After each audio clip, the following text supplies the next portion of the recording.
The crisis of credit, visualized. What is the credit crisis? It's a worldwide financial fiasco involving terms you've probably heard, like subprime mortgages, collateralized debt obligations, frozen credit markets, and credit default swaps. Who's affected? Everyone. How did it happen? Here's how. The credit crisis brings two groups of people together, homeowners and investors. Homeowners represent their mortgages, and investors represent their money. These mortgages represent houses, and this money represents large institutions like pension funds, insurance companies, sovereign funds, mutual funds, etc. These groups are brought together through the financial system, a bunch of banks and brokers commonly known as Wall Street. While it may not seem like it, these banks on Wall Street are closely connected to these houses on Main Street. To understand how, let's start at the beginning. Years ago, the investors are sitting on their pile of money, looking for a good investment to turn into more money. Traditionally, they go to the U.S. Federal Reserve, where they buy Treasury bills, believed to be the safest investment. But in the wake of the dot-com bust in September 11th, Federal Reserve Chairman Alan Greenspan lowers interest rates to only 1% to keep the economy strong. 1% is a very low return on investment, so the investors say, no thanks.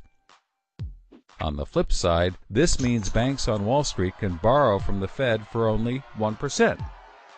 Add to that general surpluses from Japan, China, and the Middle East, and there's an abundance of cheap credit.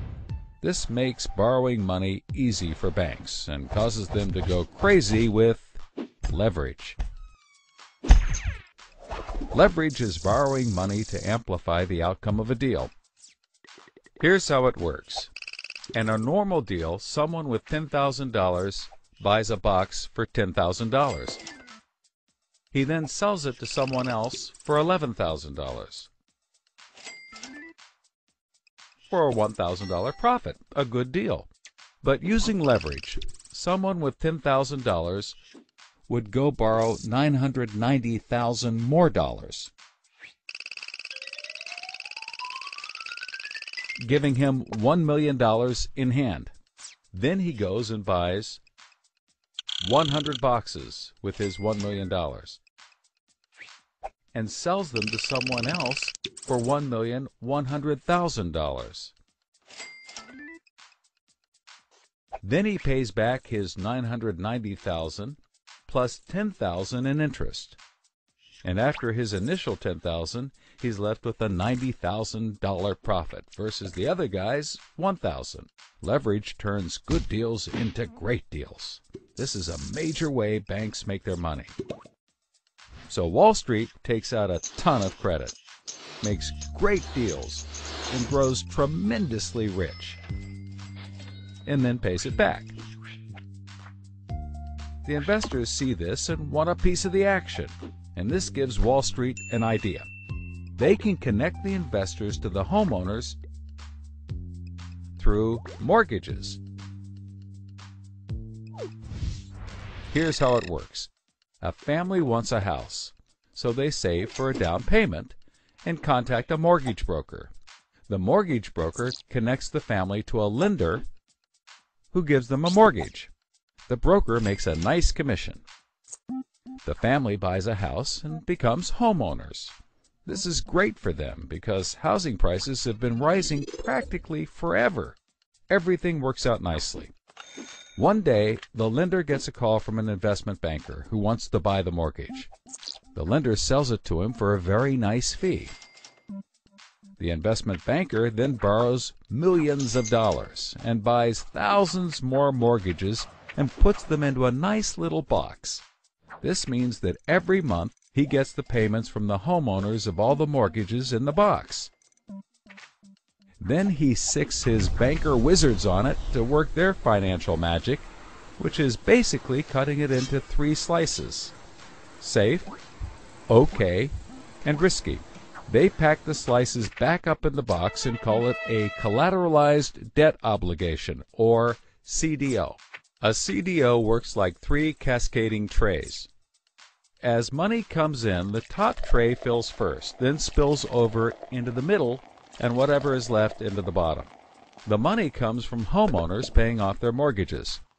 If some owners don't pay and default on their mortgage, less money comes in, and the bottom tray may not get filled. This makes the bottom tray riskier, and the top tray safer.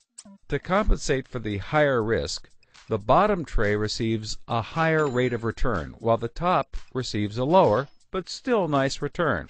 To make the top even safer, banks will insure it for a small fee, called a credit default swap. The banks do all of this work so that credit rating agencies will stamp the top slice as a safe, AAA rated investment, the highest, safest rating there is. The OK slice is BBB, still pretty good, and they don't bother to rate the risky slice. Because of the AAA rating, the investment banker can sell the safe slice to the investors who only want safe investments.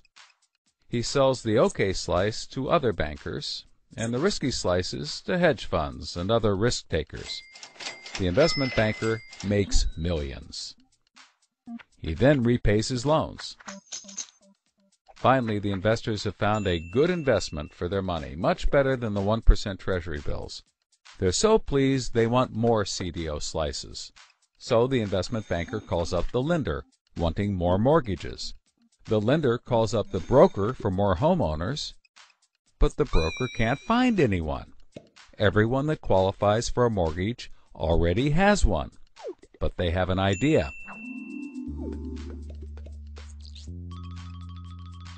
When homeowners default on their mortgage, the lender gets the house, and houses are always increasing in value.